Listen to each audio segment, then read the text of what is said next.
Assalamualaikum warahmatullahi wabarakatuh. Perkenalkan, nama saya Winda Melina Ginting dengan NIM B1B123049. Jadi pada video kali ini saya akan memberikan opini serta analisis saya mengenai manajemen proyek pada sektor publik. Jadi manajemen proyek yang matang merupakan salah satu aspek penting yang dapat memastikan keberhasilan suatu proyek dan menghindari berbagai permasalahan yang dapat menghambat pencapaian tujuan. Jadi ketika manajemen proyek tidak dilakukan dengan matang, berbagai masalah dapat muncul yang berpotensi menghambat keberhasilan proyek secara keseluruhan. Jadi contoh masalah yang sering terjadi pada manajemen proyek dalam sektor publik yaitu pembengkakan biaya. Jadi di sini saya akan memberikan opini serta analisis saya mengenai permasalahan yang ada pada manajemen proyek pada sektor publik, yaitu pembengkakan biaya. Pertama yaitu definisi dari pembengkakan biaya terlebih dahulu. Jadi pembengkakan biaya pada proyek atau sering dikenal dengan cost overrun ini adalah di mana situasi biaya aktual dari sebuah proyek melebihi dari anggaran yang telah ditetapkan sebelumnya. Hal ini bisa saja terjadi pada proyek-proyek pada sektor publik karena disebabkan oleh beberapa faktor. Yang pertama yaitu faktor dari internal. Jadi contohnya seperti ketidakpastian estimasi biaya. Jadi salah satu penyebab utama dari pembengkakan biaya ini adalah estimasi awal yang tidak akurat. Hal ini bisa saja terjadi karena kurangnya data atau analisis yang mendalam saat menyusun anggaran proyek.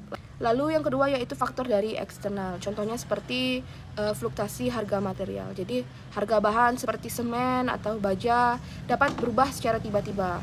Ini dikarenakan karena faktor pasar global atau lokal.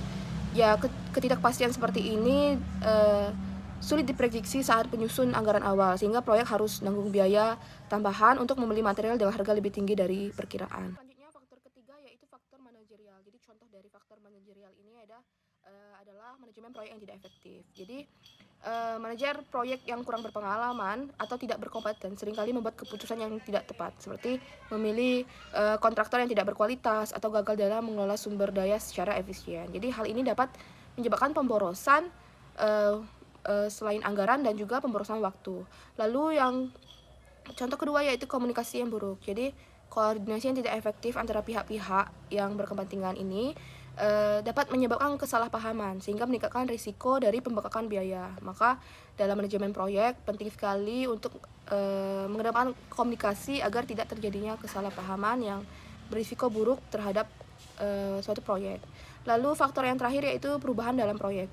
Jadi sering terjadi pada proyek-proyek perubahan seperti perubahan desain. Jadi selama pelaksanaan proyek seringkali permintaan yang muncul untuk mengubah desain atau spesifikasi teknis karena alasan tertentu. Jadi perubahan ini biasanya membutuhkan revisi anggaran serta harus menyesuaikan kembali dengan kebutuhan yang baru. Selanjutnya yaitu solusi penyelesaian agar tidak terjadinya pembengkakan biaya ini untuk proyek-proyek selanjutnya. Jadi yang dapat dilakukan yang pertama adalah melakukan perencanaan yang matang. Jadi dengan melakukan perencanaan yang komprehensif termasuk menganalisis risiko dan studi kelayakan sebelum proyek dimulai. Ini dapat membantu mengidentifikasi potensi masalah lebih awal dan mempersiapkan solusi yang efektif. Lalu solusi yang kedua yaitu penggunaan teknologi. Jadi sebaiknya memanfaatkan teknologi canggih seperti building information modeling. Jadi untuk mendesain secara visualisasi agar manajemen proyek ini dapat dipantau dengan real time terhadap anggaran dan progres proyek. Ini dapat meningkatkan efisiensi dan mengurangi risiko-risiko yang tidak yang seperti risiko pembengkakan biaya ini. Lalu yang ketiga adalah mengontrol anggaran yang ketat. Jadi dengan mengawasi penggunaan anggaran secara transparan dan melakukan kontrol ketat terhadap setiap perubahan dalam proyek. Yang keempat adalah pengawasan serta komunikasi efektif.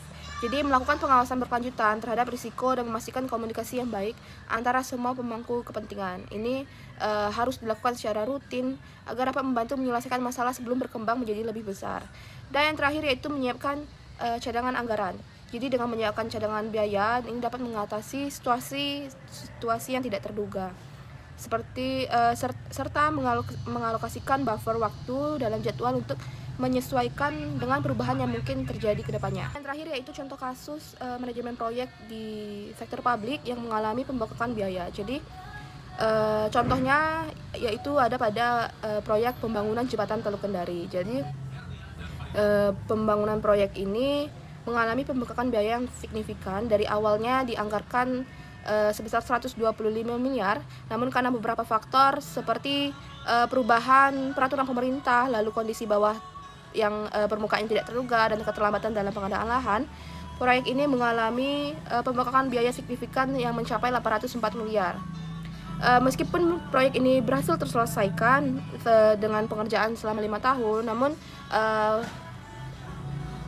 proyek ini tidak lepas dari kritik serta pertanyaan-pertanyaan dari publik seperti mengenai transparansi serta akuntabilitas dalam pengelolaan anggaran.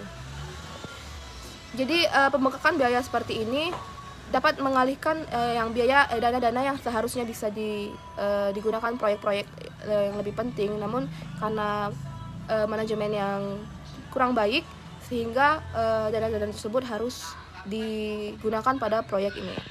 Jadi sangat penting diperlukan manajemen proyek yang matang untuk menghindari permasalahan seperti pembengkakan biaya seperti ini dengan memanfaatkan seperti teknologi serta melibatkan semua pemangku kepentingan termasuk masyarakat. Ini dapat potensi kendala permasalahan seperti ini dapat diidentifikasi dan ditangani lebih awal sebelum permasalahan ini lebih besar. Dengan begitu, manajemen proyek yang lebih baik tidak hanya menjamin hasil sesuai rencana, tetapi juga memberikan manfaat yang lebih maksimal bagi masyarakat tanpa membebani anggaran negara lebih besar. Sekian analisis serta opini saya mengenai permasalahan pembengkakan biaya yang sering terjadi pada manajemen proyek di sektor publik. Saya akhiri, wassalamualaikum warahmatullahi wabarakatuh.